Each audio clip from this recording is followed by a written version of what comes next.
Hello, good evening. I wanted to share you a story when I first knew that I was learning something. When I first came to US, I was a freshman in high school.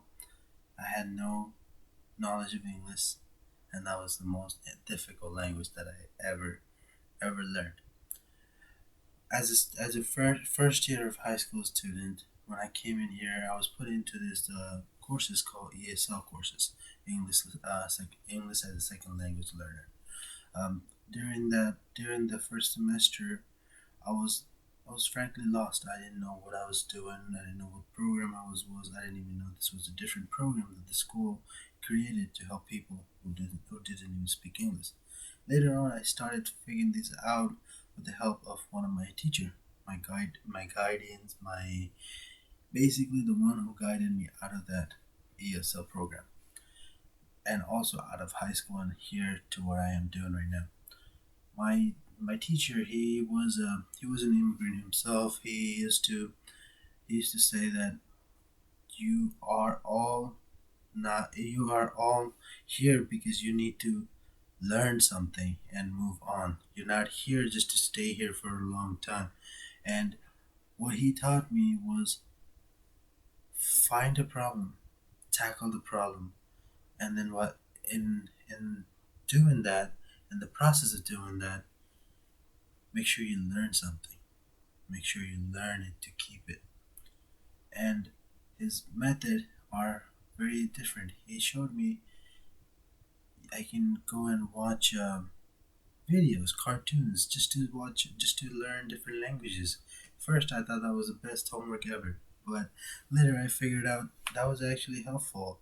I would pause the video, I would turn on the subtitle, I would read them out first, like the author's TV show. I would read them out first, and then later I would pause the video again, and then listen, I would play the video and then listen to how they speak. Try to match the enunciation, match how they properly spoke those long words or long phrases, different types of sentences. I actually learned better when I tried to manage my learning and then improved on that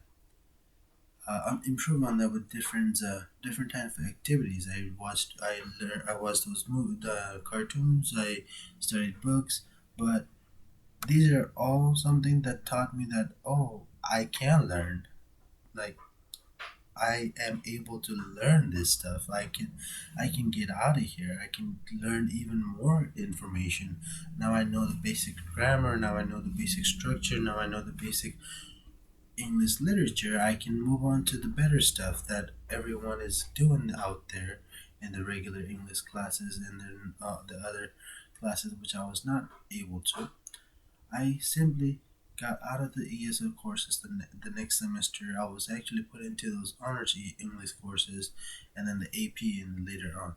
But my thing is, my teacher was the one who took me out of there, um, and then he actually showed me how I can improve myself, how I can learn to be better.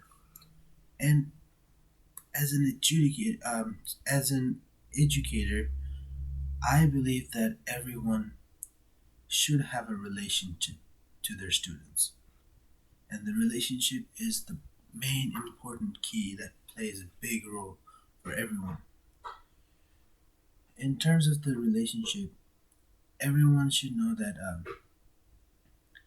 everyone should know that it is not about just going to school, doing the work, coming home, finishing the homework, turning it in, getting the grades, and getting out of the class.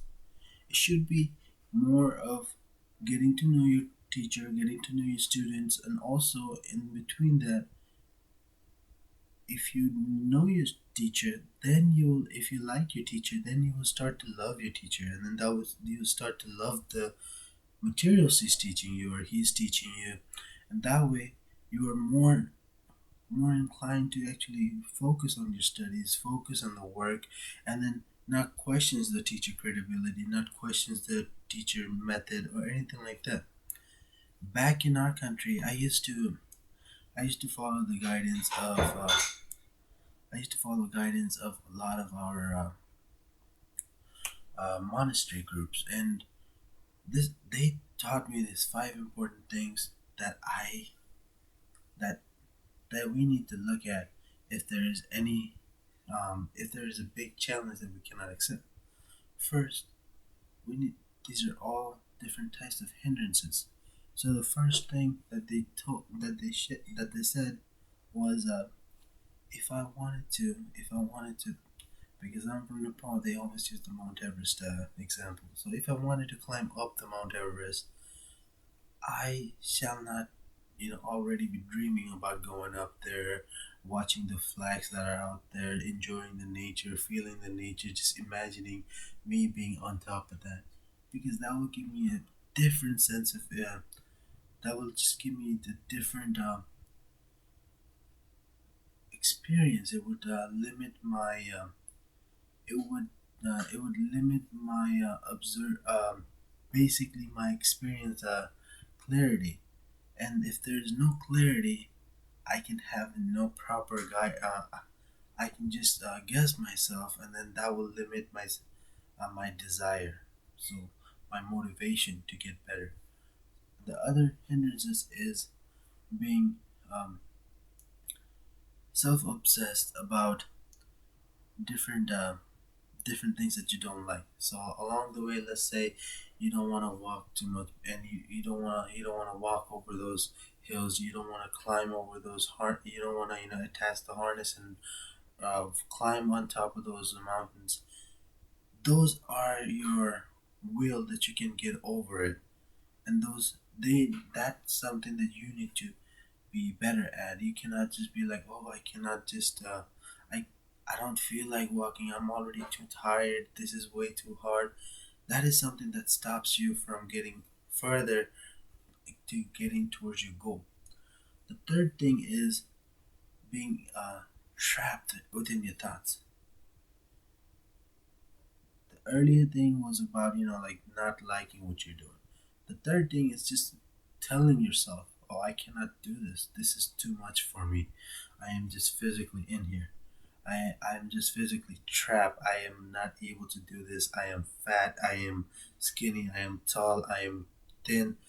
Those are stuff that stops you from doing what you are meant to do, what you want to do, that you want to get up there. Um, so that's one thing that you need to take care of by yourself, by just recognizing it, recognizing the fault, recognizing what you're thinking, accepting it. Be like, okay, if I'm fat, I'm fat. I'm gonna do my best. I'm gonna try my best. I'm gonna put one feet up and then just grab the harness, get another feet up. If something happens, if I fall, I signed up for it. I want to feel how the fall feels like. So that's you don't have any control to your body, your emotions, your mind. But once you start realizing it, accepting it, then you can actually realize, oh, maybe if I just try it, I can actually be better at it. Maybe. So that's a chance that you can take to get that goal that you really want to do.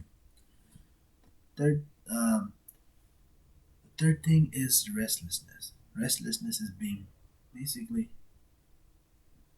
lazy. You are just so close. You're so close right there, but you don't feel like going the extra step. You're going down, and that is something that loses you from your main goal. For example, on this is if you are a gold gold digging miner. Let's say this is your tunnel. The gold is on this side. This is you worked 2 months just to get to dig up to this part of the tunnel. This. So let's say the gold is on this side, and then now you only have one more dig to go. But then at that time, at that night, you've been there for 2 months, you're already tired, you miss your family, you miss your life, you miss your friends, you miss your home.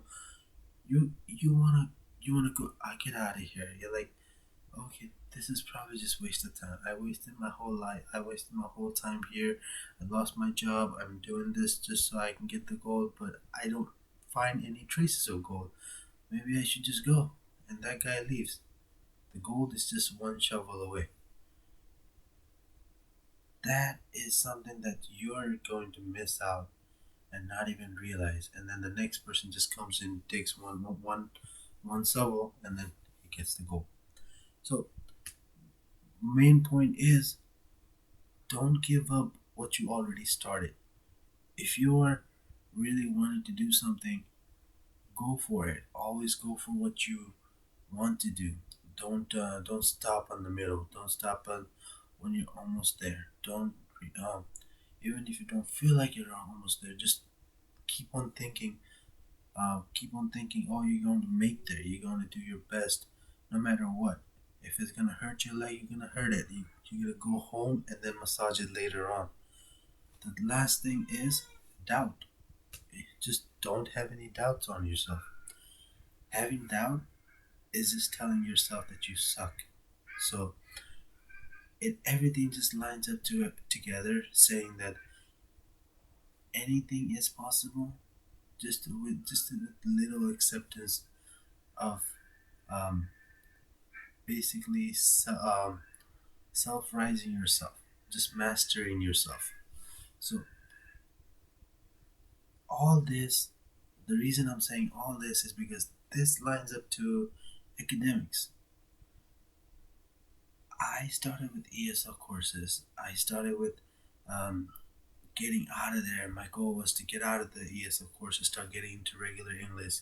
And then later on, my goal began into getting into AP literature, AP language, AP physics, and I did all that. I went there. I graduated with honors in high school. My goal after that was um, becoming a doctor. So I went to finishing my bachelor's. I finished my bachelor's. Now I'm doing my master's right here. So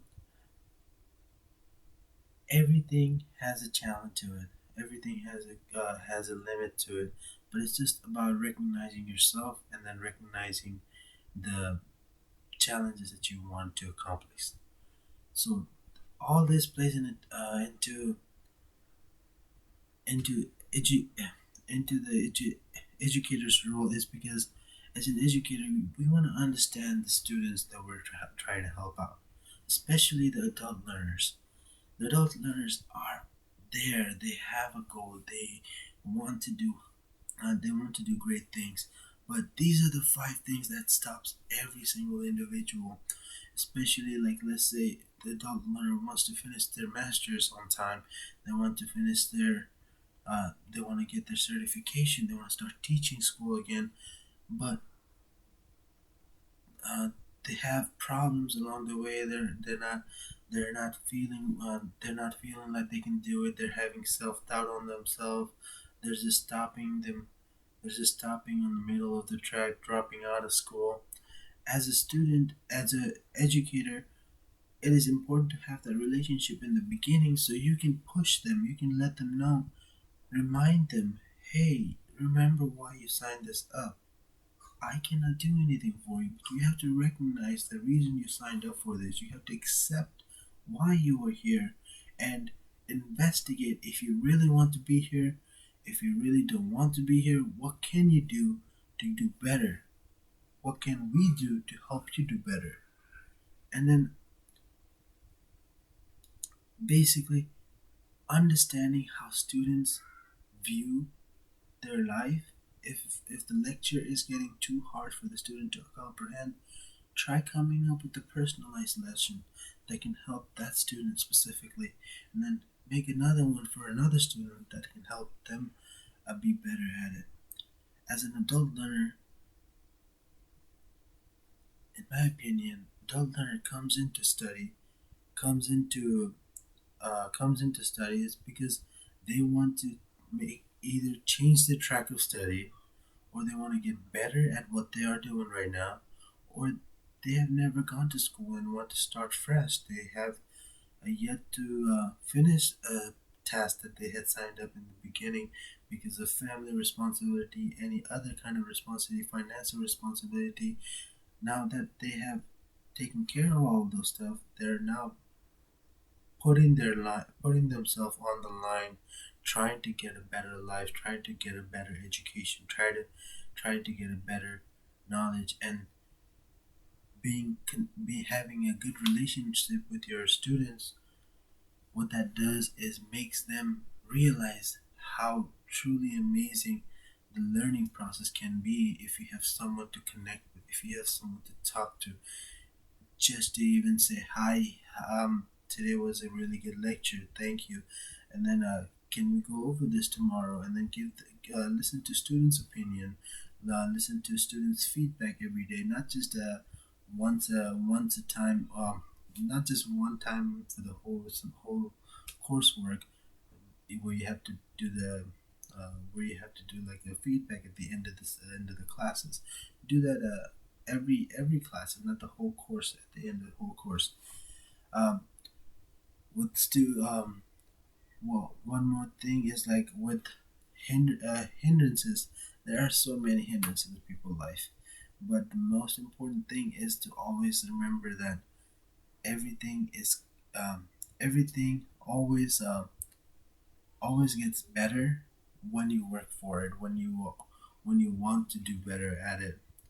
um, with the Christian worldview, we can apply Christian worldview like their culture, their diversity in our classroom. But the thing is, I am not Christian, and I don't have enough knowledge of Christianity. But the thing is, there are students who are. We can get their knowledge, get their insights. We can get the reason that motivates them, if it's religiously, if it's ethic, if their culture. They want to do better for their family. They want to do better for their just for just to do better in life. If they're from a minority, they want to get better at life. They want to get ahead. They want like me. I'm a first generation student, so like I want to get better at my life. I want to give my daughter the best life that she can. My wife the best education she can, and that's why I am trying to be a educator. But as an educators, it's very important to have a strong connection to every student, even if it means that you have to work out of the office hour just to get connection with them, or just letting them know hi, I am available to you whenever you need. That was my video. Thank you.